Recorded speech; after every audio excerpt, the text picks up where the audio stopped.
Bismillahirrahmanirrahim.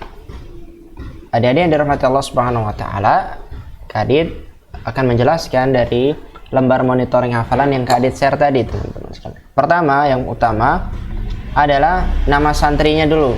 Adik-adik tulis namanya di sini. Nama santrinya. Kemudian di sini kalau adik-adik bisa lihat di sini ada nomor, kemudian ada 1 sampai 10, kemudian harinya Sabtu sampai Senin. Ya. Kemudian di sini hafalan harian, murojaah 1 juz, pelajaran dari ayat. Iya. Kak Adit akan terangkan satu persatu ya. Pertama kita mulai dari hari Sabtu misalkan, atau boleh saja mulai sekarang hari ini pun boleh. Hari Rabu misalkan kita taruh di sini. Ya, besok langsung setoran ke Kak Adit di hari Kamisnya. Itu boleh, tapi ini Kak Adit ingin mencontohkan kalau kita mulai dari Sabtu, misalkan hafalan harian, maksudnya adalah hafalan hari ini, dan ini terjadi setiap hari ya adik-adik ya, kecuali hari Kamis dan Jumat, ya. Jadi menghafal misalkan Kak Adit aku ingin menghafal misalkan di surah Al-Mulk ya, Al-Mulk 1 sampai 2 misalkan, karena kemampuan menghafal adik-adik berbeda-beda. Ada yang setiap hari bisa setengah halaman, ada yang baru awal-awal menghafal maka 2 ayat atau 2 baris, masya Allah, itu juga sudah bagus. Nah, itu hafalan hari ini, berarti kita sedang menghafal juz apa? Juz 29. Maka begitu seterusnya, misalkan hari Ahad nambah lagi Kak Adit Al-Mulk misalkan 3 sampai 7, masya Allah, pas lagi semangat. Dan seterusnya sampai di hari Kamis pagi dikumpulkan semuanya. Misalkan Kak Adit aku dapatnya alhamdulillah Al-Mulk ya, ayat 1 sampai 12 Kak Adit misalkan ya. Maka di malamnya itu disetorkan ke Kak Adit. Maka kita sepakati ya, hari setorannya sekarang adalah hari Kamis. Hari Selasa kita pergunakan untuk tahsin atau untuk materi tajwid, seperti itu yang kita praktekkan, seperti itu. Nah, setelah setoran berarti kita sudah memiliki hafalan baru 12 ayat misalkan. Hari Jumatnya ngapain Kak Adit? Baca Al-Kahfi, disunahkan untuk membaca Al-Kahfi. Kalau belum bisa karena satu surat kan 110 ayat adik-adik, ya lumayan banyak ya. Maka boleh dengan dibagi, misalkan malamnya ya sepertiga dulu, kemudian nanti sebelum sholat Jumat, makanya sholat Jumatnya datangnya pagi-pagi, lebih awal gitu ya. Maka bisa untuk dimanfaatkan membaca surah Al-Kahfi, kemudian setelah asar sisa sedikit diselesaikan, kemudian perbanyak doa di waktu setelah asar, seperti itu.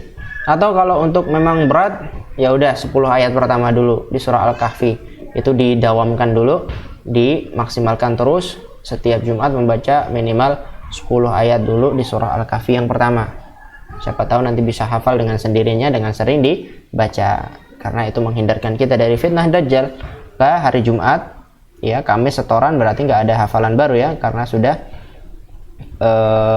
dikumpulkan dari hari Sabtu, kemudian Sabtunya lagi menghafal baru lagi. Nah, otomatis berarti di sini setelah setor biasanya Kak Adit menambahkan tahsinnya, atau kita bisa tahsin di hari Selasa, itu nggak masalah. Maka Sabtu Ahad adik-adik menguatkan hafalan yang ini nggak masalah, karena kita hanya ada 2 pertemuan di dalam sepekan 6. Nah, di kolom murojaah gimana Kak Adit? Di kolom murojaah adalah misalkan adik-adik udah masuk di sini Al-Mulk kan, berarti juz 29. Berarti yang sudah pernah hafal juz berapa? 30. Nah, untuk murojaah 1 juz dengan 10 pertemuan atau 10 hari seperti ini, maka minimalnya setiap hari 2 halaman. Maka 2 halaman itu 1 lembar bolak-balik itu adik-adik ya. 2 halaman di surah di juz yang pertama, berarti An-Naba misalkan, An-Naba dan An-Naziat, An-Naziat,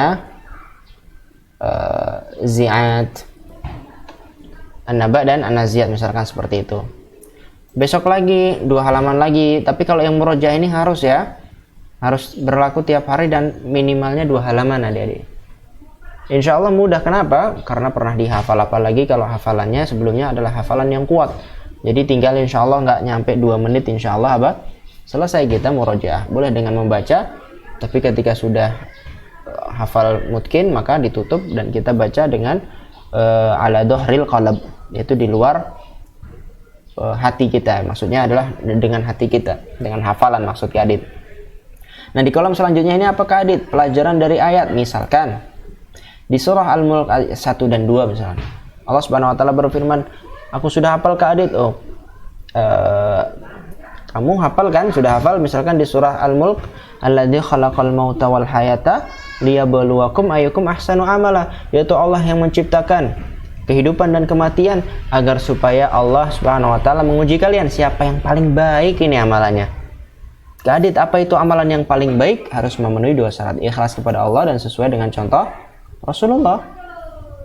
Maka pelajarannya adalah tidak diterima suatu amalan soleh kecuali dengan memenuhi 2 syarat, ikhlas karena Allah dan mengikuti sunnah Rasulullah. Kalau hilang salah satu dari ini maka amalannya tidak diterima oleh Allah Subhanahu wa taala. Begitu. Pelajaran dari ayat ini nggak harus setiap ayat ya, mungkin nanti dipilihkan oleh para pengajar untuk yang penting-pentingnya saja. Nah, jadi pilihan saja. Baik. Di sini ada keterangan, tulislah hafalan harian sebanyak ayat yang akan dihafal. Maka ditulis ya, Al-Mulk misalkan dari ayat 1 sampai 2. Dengan catatan sudah ditahsin oleh kakak pengajar. Jangan sampai menghafal sesuatu yang belum ditahsin atau diperbaiki, dibaca dengan pengajar. Iya, kecuali kalau sudah ditentukan oleh kakak-kakak pengajar, oh kamu bisa menghafal sendiri karena bacaanmu sudah bagus misalkan, maka ini boleh. Nah, kemudian yang kedua ini tentukan juz berapa yang akan dimurojaah. Misalkan di sini kan tadi kan juz 30. Maka kalau Adit saya udah juz 28 ini, 29-nya mau tak murojaah. Berarti di sini ditulis saja murojaah 1 juz yaitu juz 29. Begitu seterusnya 2 halaman sampai 10 hari.